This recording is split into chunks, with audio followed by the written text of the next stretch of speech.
Hey everybody, this is Lee, and we're ready for another one of our Tuesday workshops.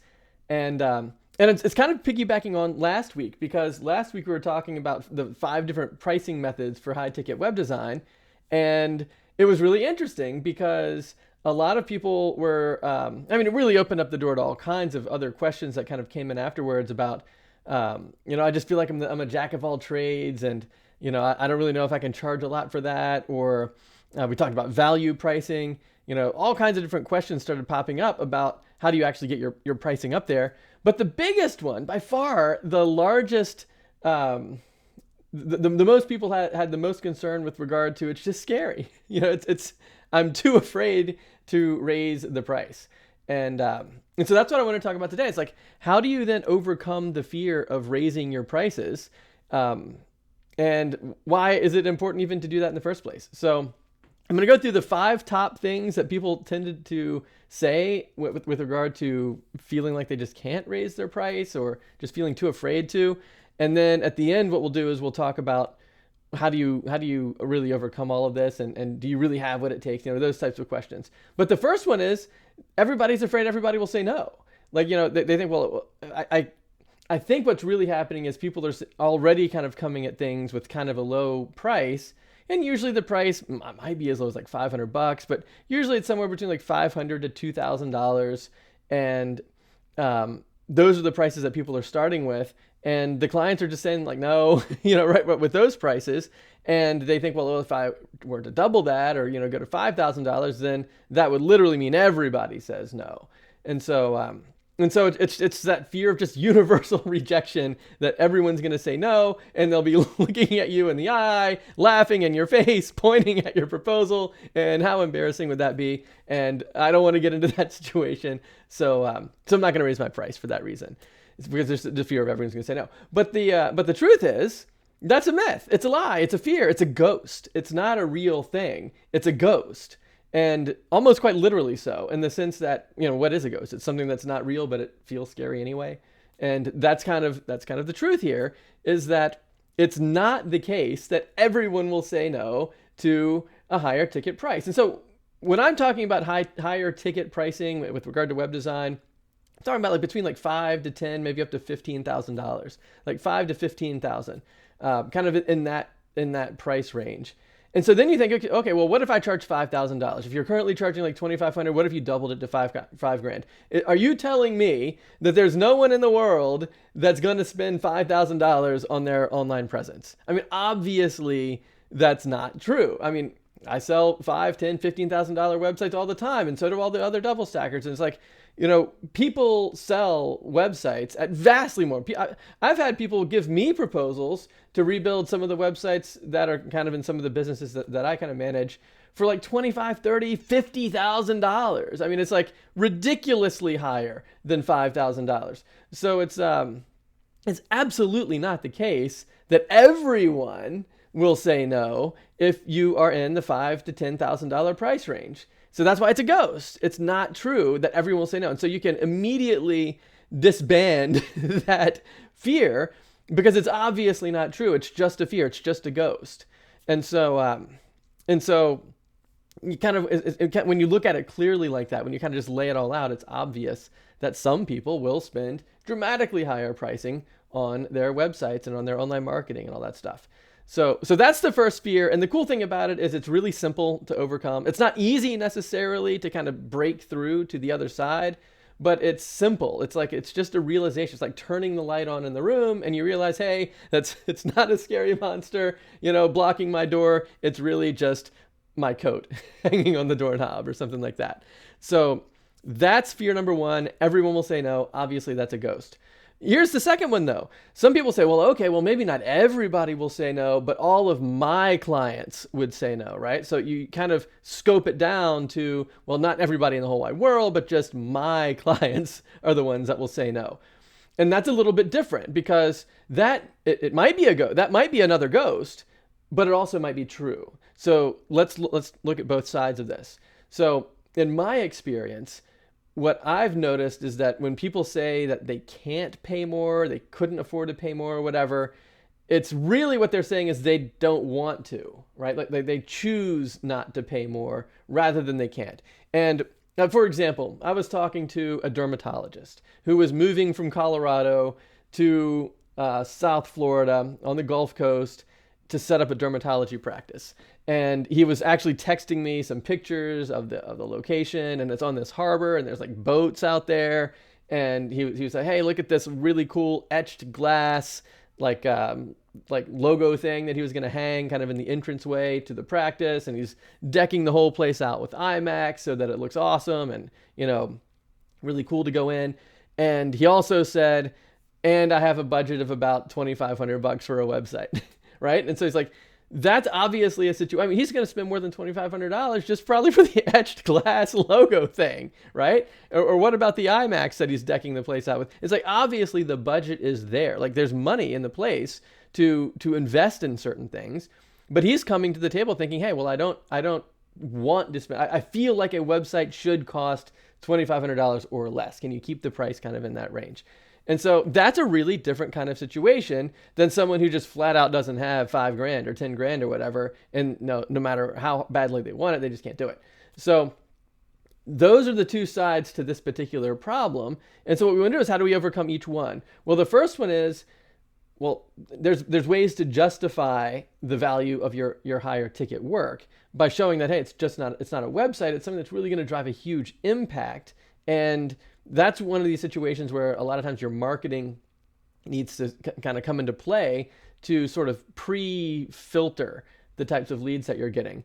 But what I'm gonna do is I'm gonna create like another big blog post. What I did last week, which a lot of people said was really helpful, was I actually wrote out a lot of the stuff that we talked about, and I'm gonna do the same thing this week too, so that you can kind of get all of this kind of in written form as well. But the written form will just be more like summary version of what we're talking about now. But I'm going to link to a talk that we did back in one of our previous live sessions where we were discussing how to justify the value of your high ticket work. In fact, it's literally called, like, you can go onto doublestack.net, click on the weekly workshops, and just search for how to justify the value of high ticket work, and you'll see it. But I'm going to put a link to it right here. So that's one thing. So essentially what the problem is the client is coming with a mindset of what websites should cost or what they feel like they're going to budget for the site because they kind of know what other people charge. And if your price is higher than that, then they say, I can't afford to pay more. But what they're really saying is, I'm choosing not to pay more because of I could get the same thing cheaper or less. I don't really feel like it's worth this or whatever. And so they're coming at it with one mindset, and then you're coming at it with a different mindset, because you're not just a run-of-the-mill garden variety web designer. You're the kind of person who really makes an impact for their clients, and that's more than just handing somebody a website, right? It's going to be the whole picture, the whole online presence. You might set up funnels, you might do email marketing, you might run some ads, you help them with SEO, lead landing pages, and building a list and drip campaigns, like all of these different types of things you might do. And they're just thinking it's just a website. And so to overcome this, you have to kind of bridge that gap. But the other side of the coin is, what if they really can't? Like, what if they don't have the kind of money that you're talking about? Hey, it's Jim. Boom. Hey, I love Jim. He says he's not scared to raise his prices. Fist bump. Fist bump back to you, buddy. Awesome. So very cool. I keep following you, man. I keep seeing all the pictures that you're posting of how beautiful it is in Florida, especially this time of year, and you're making me jealous. That's awesome. Good to see you, man. So, Jim also just launched Rebecca in the Keys. So that's another thing to check out. So if you're planning on going to the Keys, like in Florida, check out what Jim is doing, and, give yourself a good time while you're there, visiting all these cool places and eating at cool places and all that kind of stuff. So, Jim does a lot of awesome stuff. So big high five to him. Boop. But back to my clients can't afford to pay more. Sometimes it's really true. Then your clients can't afford to pay more. So what's the problem there? Did you see us race the convertibles? I did see you race the convertibles to Key West. That was so awesome. That was really cool. So thumbs up. So what if your clients really don't have $5,000 or $10,000 or $15,000 or whatever? Well, that suggests a different kind of problem, right? That suggests you have a problem with your marketing. Like, you're attracting people who aren't your ideal clients. And so to overcome that, it's a shift in the marketing. Like if you redefine how you define yourself and how you post about yourself and blog about yourself and talk about yourself and market yourself, if you redefine all of that stuff, it fundamentally changes the type of people who are attracted to your new messaging. And then that draws in a different caliber of client. And that solves the problem of my clients can't afford to pay more. So just quick summary, sometimes what they really mean is I'm choosing not to pay more because I don't see the value there, or I think website should cost a certain amount, or I could get the same thing less, or whatever. And you can overcome that. And we talked about, I'm going to link to an article about how to justify the value of your high ticket work. The other side is maybe your marketing is just bringing in the wrong leads. And so then you have to shift your marketing. But this particular, the my clients can't afford to pay more. It's also something that's pretty easy to overcome, either by changing your client's mindset or changing your marketing to attract a different caliber of client, which are things that we work on in DoubleStack all day long, every day. So that's the second one. The third one, and this is a funny one. This is one that kind of hides beneath the surface and kind of masquerades as a different problem. But it's the problem where people feel like it's so hard to get a lead that they can't risk losing them by charging too much. Right? So like somebody comes in, they get a call, get a referral, whatever, and they're like, well, I don't get a lot of leads, therefore I really need to land this one, and I'll just do the work regardless of whatever their budget is or whatever they can afford. And if I charge too much, then I could potentially lose the lead, and then I have no work at all. And so, but this is a really big problem. And it's the first part is the sneaky part, and then we'll talk about why it's such a critical thing to overcome. The sneaky part is a lot of times people don't realize that that's really what the fear is, because it kind of masquerades as kind of like the Mr. Nice Guy idea, where it's like, well, I just want to give them what they want at the price they can afford, and like I just want to be nice and just kind of do what they say and like all of those types of things. But really, the root cause of all of that is if you offer them what they really actually need to generate the impact for their business that they really want to have, then that's going to cost more than what you think they're thinking they'll spend, and then that's where the tension comes in. So if you offer that price, you're afraid you'll lose the client, and then they'll move on because the price is too high, and then that's a scary thing. And that's kind of the root cause, even though a lot of times people initially think, well, I'm just trying to do what they want. I'm just trying to give them what they want. I'm just trying to, be Mr. Nice Guy and do what they say.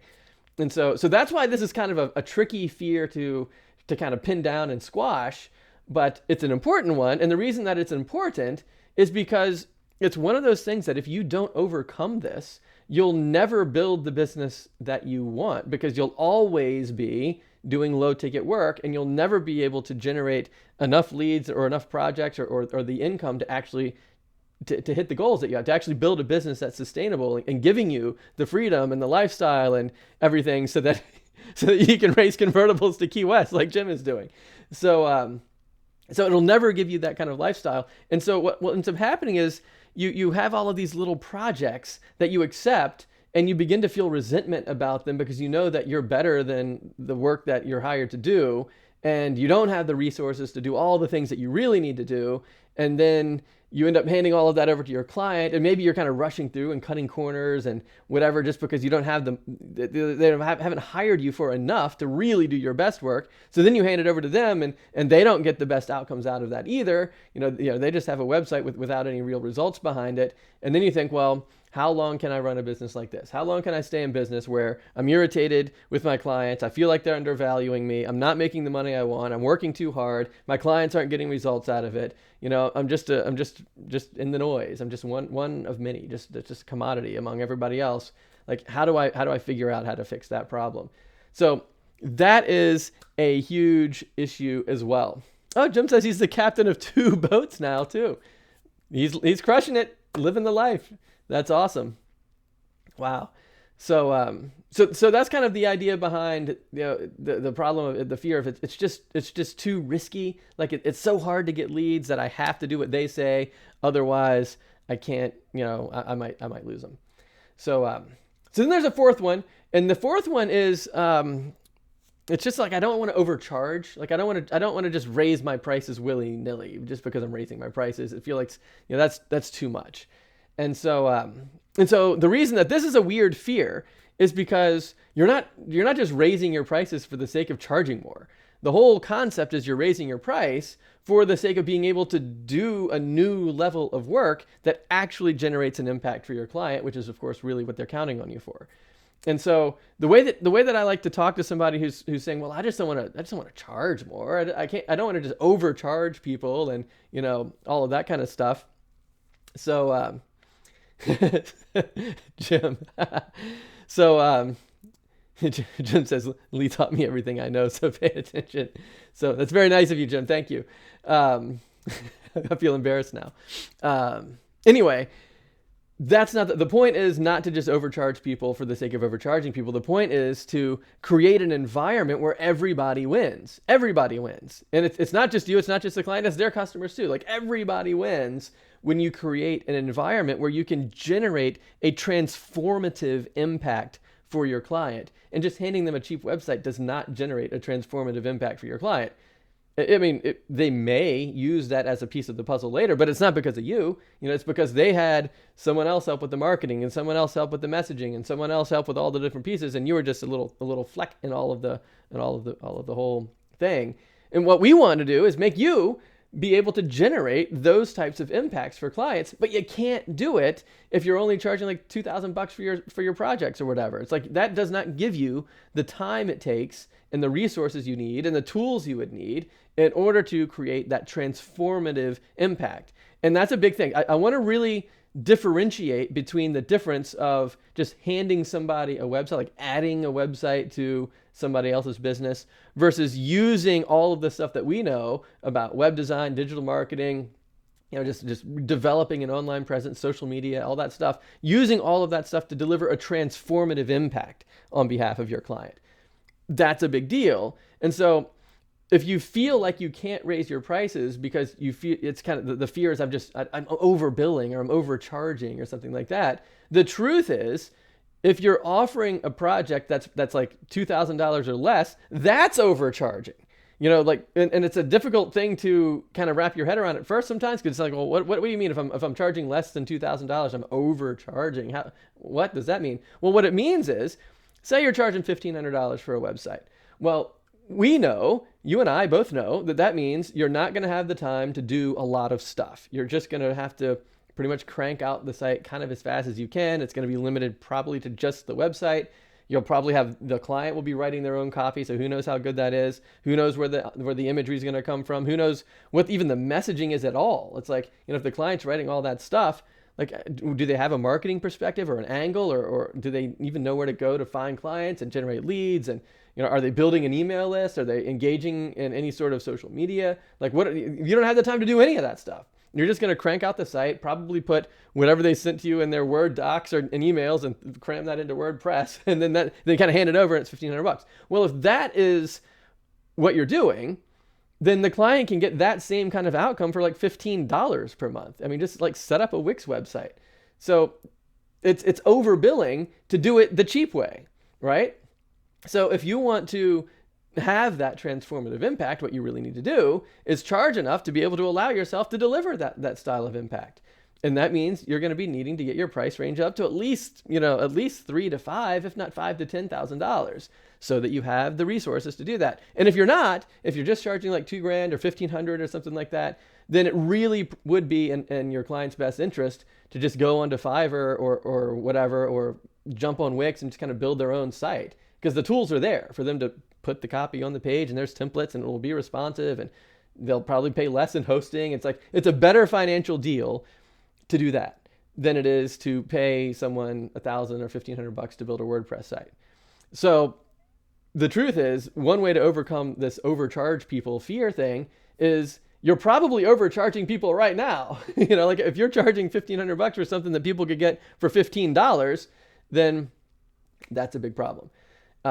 So then let me get to the last one. The last one is a different genre of fear altogether. And it's am I good enough to charge more? And that's a different problem. Like, because all the other problems tend to be outward looking. Like, the clients can't afford more. I don't want to hurt them. All these different things that are kind of outward looking. onto your situation. Well, this one's a more introspective fear. And it's like, am I good enough to charge more? Like, do I have what it takes?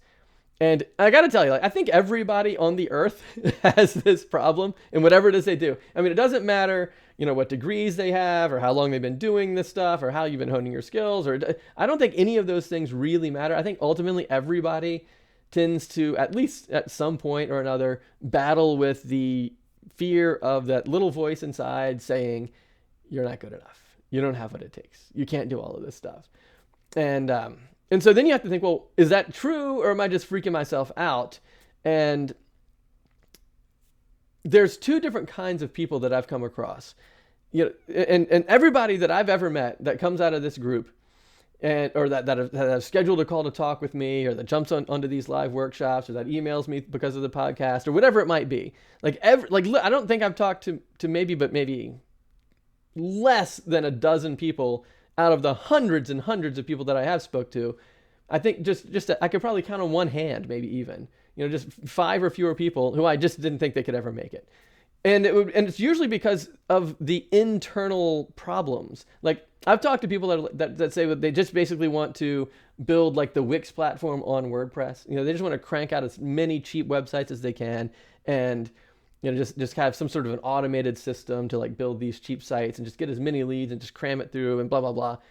And you'll never win like that. You'll never be able to do that, because Wix and Weebly and Squarespace and they have so much more money than you. They literally have millions of dollars that they invest in marketing to generate leads. I mean, they're running Super Bowl ads. I mean, you can't compete at that level.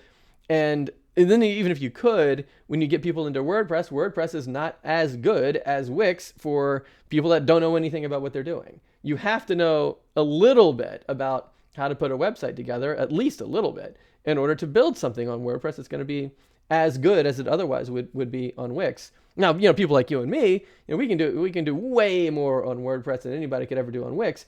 But just the random guy that's, selling handcrafted jewelry or something like that, doesn't know anything about websites, they can probably have more success on Wix than in WordPress.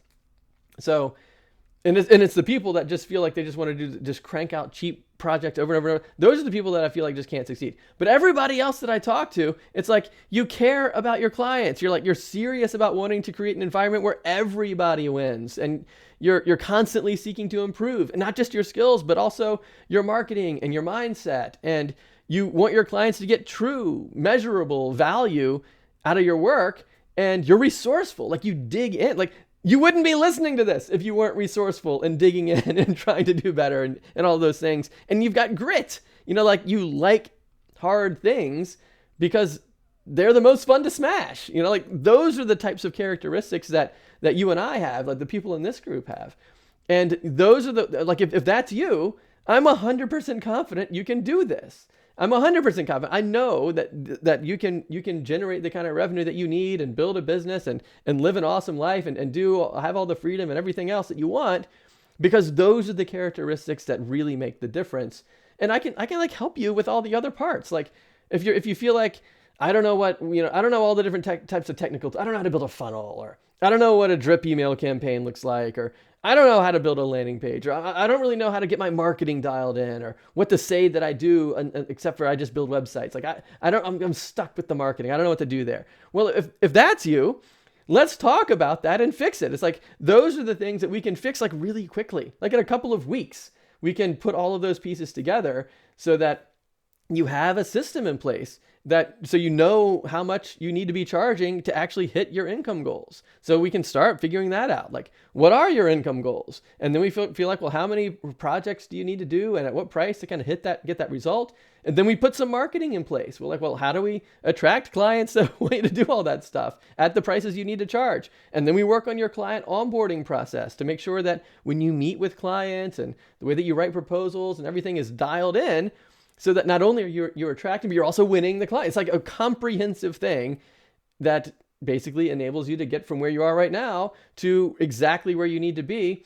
And generally speaking, that means adding at least $5,000, if not $10,000 per month to your income stream. Now, again, I don't want to, this is not a quick fix kind of easy thing. You have to have the qualities that we just talked about. You have to be serious about, really helping clients and delivering an impact. And you have to have grit and you have to be resourceful. It's like, it takes work. It takes a lot of work. Like if you want to be good at this, it takes work. But that's why you're here. That's why you're listening to this. That's why you engage in this kind of content, to try to, get your skills up there. So if you feel like that's you and you're tired of just being stuck and kind of just spinning your wheels and you're really ready to, take the next step, then head over to doublestack.net/call and you'll see my calendar, book a time to talk with me, and we'll get this stuff dialed in together. So head over to doublestack.net/call and we'll figure out what your price needs to be and what your marketing needs to be and how to attract the right leads so that you can overcome all of these fears, because it's not really a fear once you realize that when you attract clients and you can help them at this level, that the outcome is good. And we talked about this last week too. The difference between fear and feeling excited is what you feel like is on the other side. If you feel like there's something bad on the other side, then all that energy and everything is felt as fear. It's scary. But if you feel like something good is on the other side, that same exact feeling, that same energy, that same excitement is excitement. It's not fear. It's great. It's wonderful. It's very, I don't even know. It's what wakes me up in the morning. It's like, I want to get out there and help people achieve their goals. And when I know for a fact that they're going to do it, that's really fun. And so by flipping your mindset into what you're thinking is on the other side, then you can erase a lot of these fears and turn it into excitement and energy and the kind of the fuel in the tank that really moves you forward.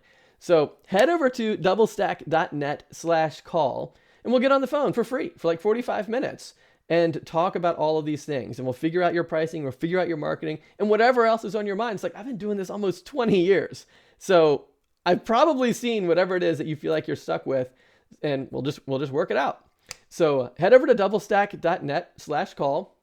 You'll find my calendar, pick a spot that works for you, and we'll make all this stuff happen.